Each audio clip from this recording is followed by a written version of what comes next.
Shalom dan selamat pagi kepada semua jemaah. Apa kabar Anda semua?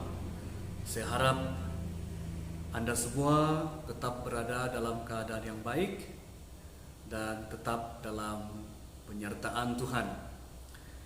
Kita bersyukur karena hari ini kita boleh mendengarkan firman Tuhan sekali lagi, dan biarlah firman Tuhan ini akan terus menuntun kehidupan kita sehingga hidup kita terpelihara di dalam Kristus dan hidup kita tetap memuliakan Tuhan di dalam kehidupan kita. Saudara-saudara, sebelum kita mendengarkan firman Tuhan, saya mengajak semua Anda untuk berdoa. Mari kita berdoa. Bapa, kami mau mendengar firman-Mu. Kami tahu ada banyak persoalan yang tidak dapat dijawab oleh hal-hal jasmani, makanan-makanan jasmani yang ada dalam hidup kami.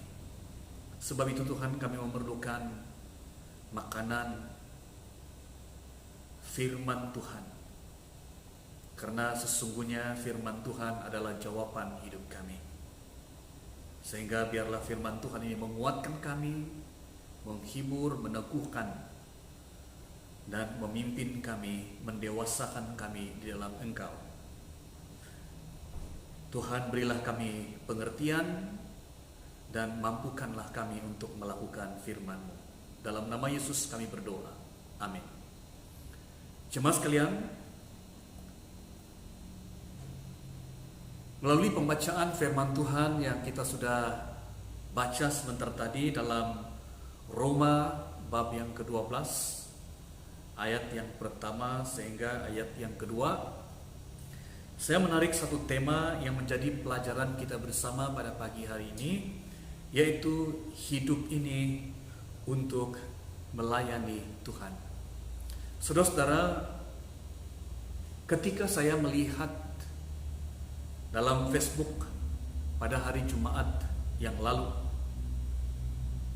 hati saya sangat sedih dan hancur melihat satu lagi berita orang bunuh diri. Bukan sekali dua.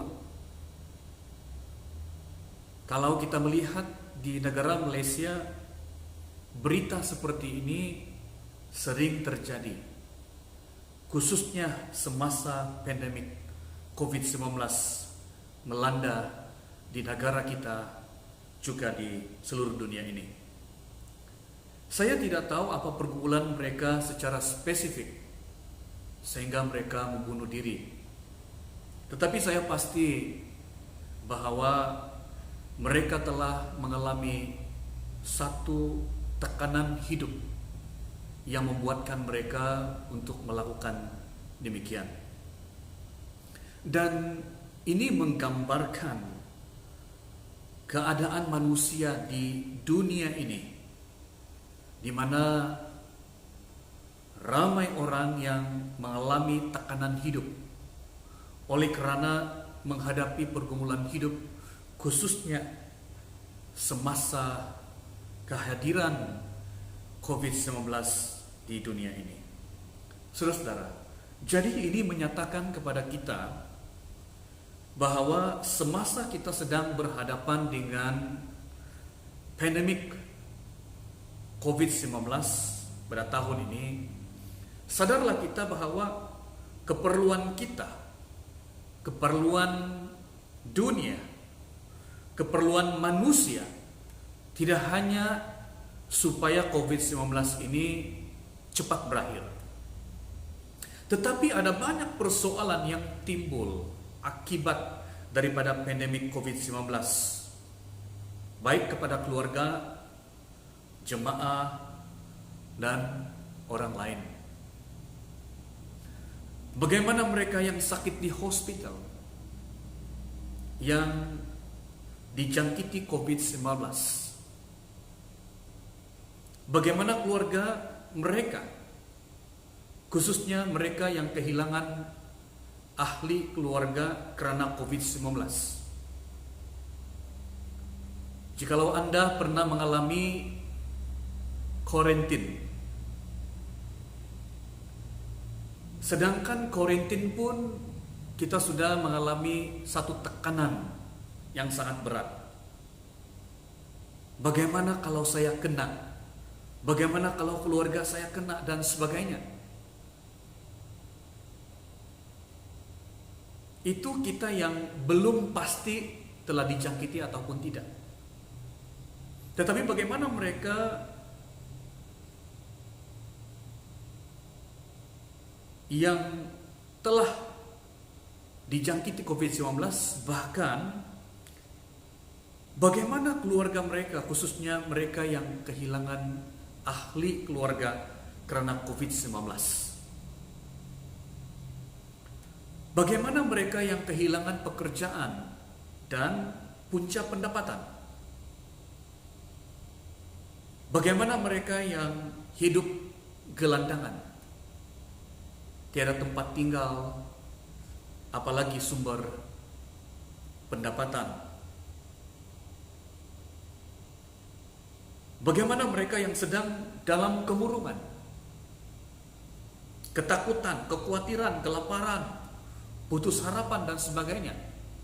Ada banyak kesan yang terjadi akibat daripada kehadiran COVID-19.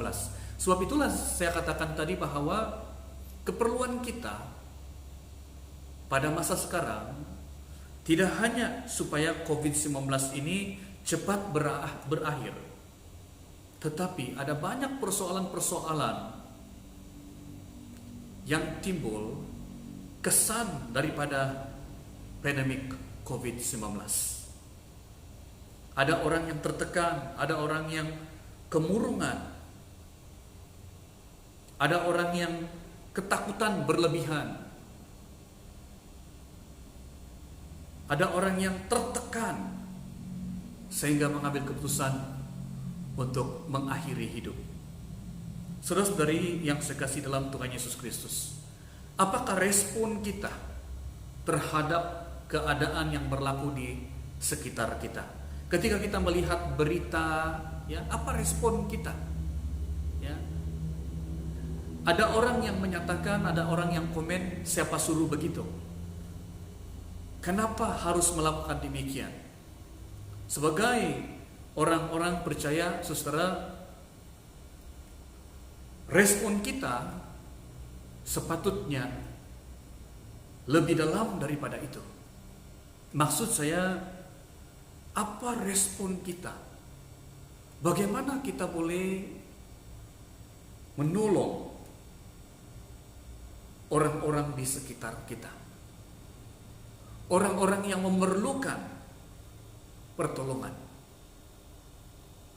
Saudara-saudari, pada pagi hari ini kita mau belajar daripada firman Tuhan. Apakah panggilan kita, panggilan gereja, ya?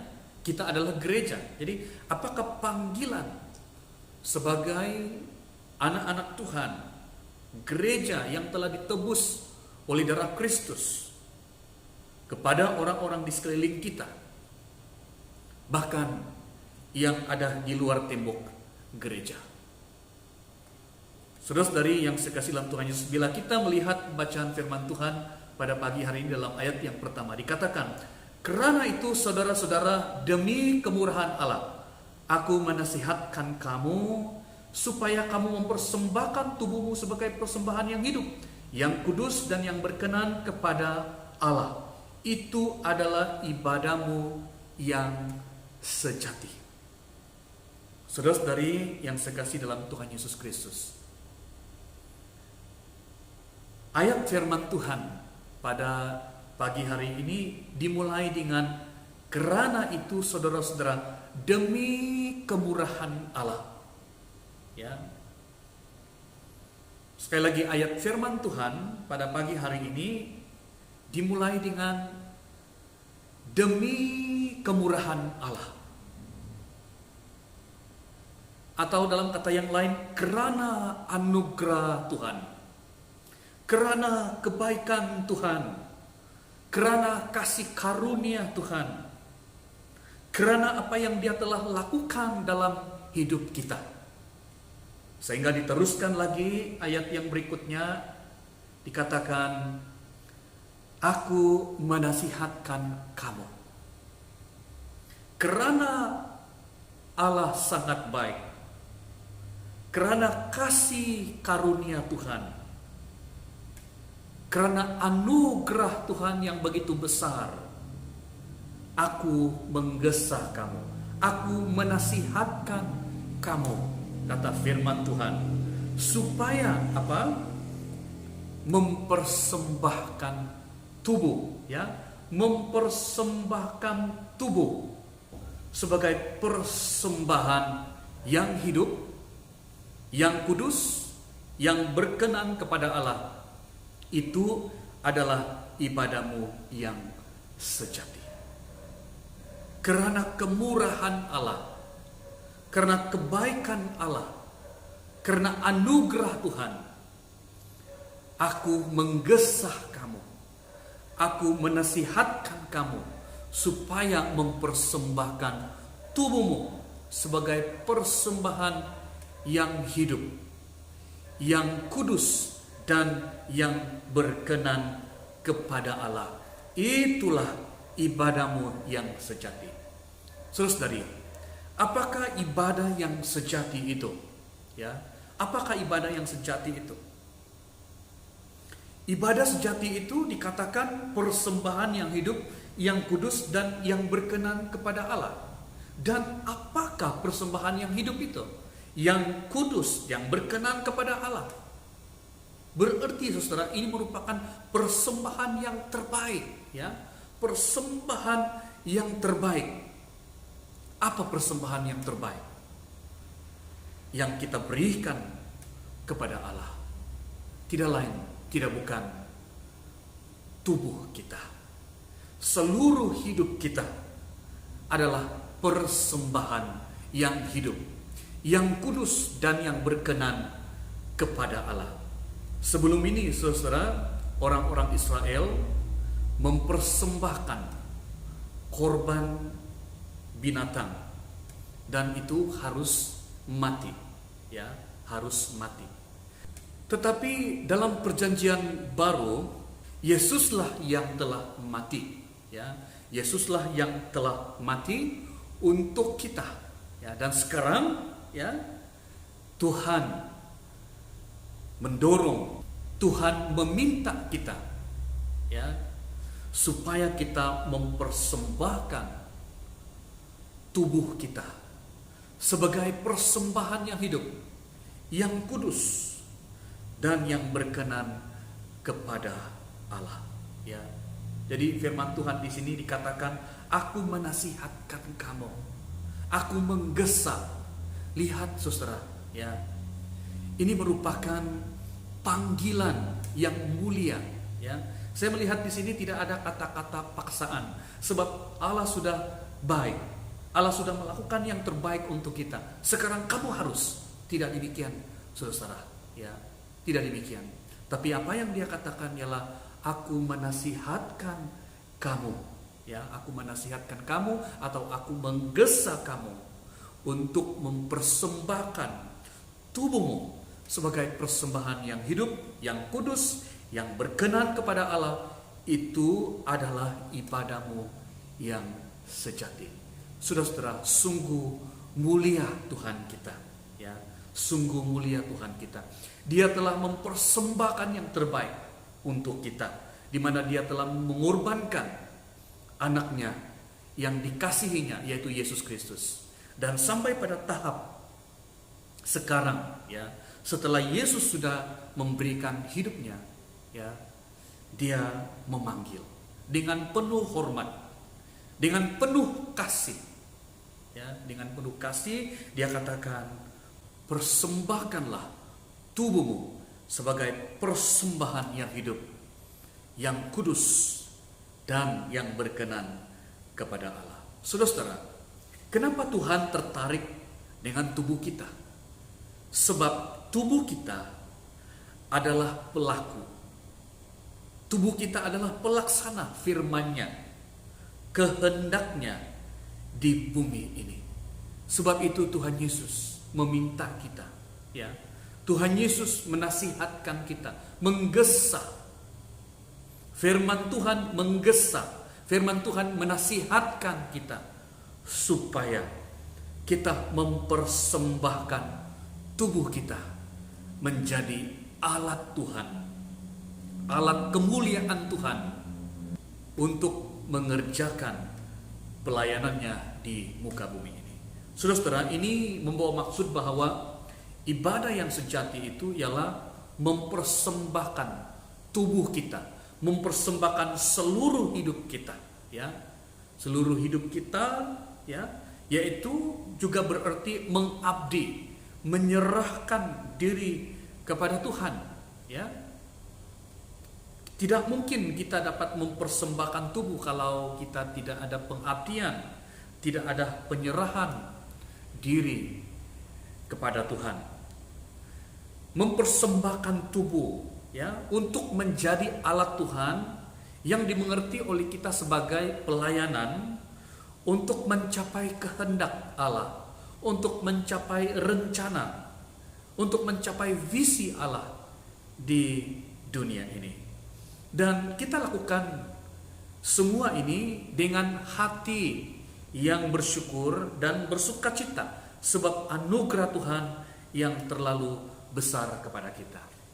Saudara-saudari yang saya kasih dalam Tuhan Yesus Kristus, ketika saya mendengar ada berita di sana sini keperitan hidup, kesusahan hidup, kesukaran hidup ramai orang semasa COVID-19.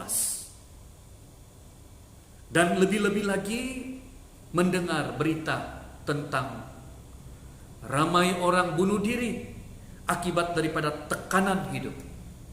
Hati saya disentuh oleh Tuhan, sehingga saya bertanya kepada diri saya sendiri, apa yang saya boleh lakukan Tuhan? Apa yang saya boleh lakukan waktu keadaan yang sangat kritikal pada masa sekarang ini? Dan saudara-saudara, saya yakin situasi semasa pada hari ini menjadi sebuah message dan sekaligus menjadi sebuah teguran kepada kita, gereja, untuk melakukan sesuatu kepada mereka yang memerlukan. Tidak hanya mengharapkan COVID-19 berakhir cepat, tetapi jangan lupa kesan COVID-19 di tengah-tengah kehidupan masyarakat yang penuh dengan air mata. Saudara-saudara, ketika firman Tuhan mengatakan, persembahkanlah tubuhmu sebagai persembahan yang hidup, yang kudus dan yang berkenan kepada Allah, ini mengingatkan kita 3 perkara. Yang pertama, kita harus mengerti bahwa kita adalah alat Tuhan, ya. Kita adalah tangan Tuhan yang mengerjakan pelayanan bagi Tuhan. Ingat, kita adalah alat Tuhan. Kita adalah tangan Tuhan yang dimandatkan untuk melakukan pelayanan Tuhan di muka bumi ini.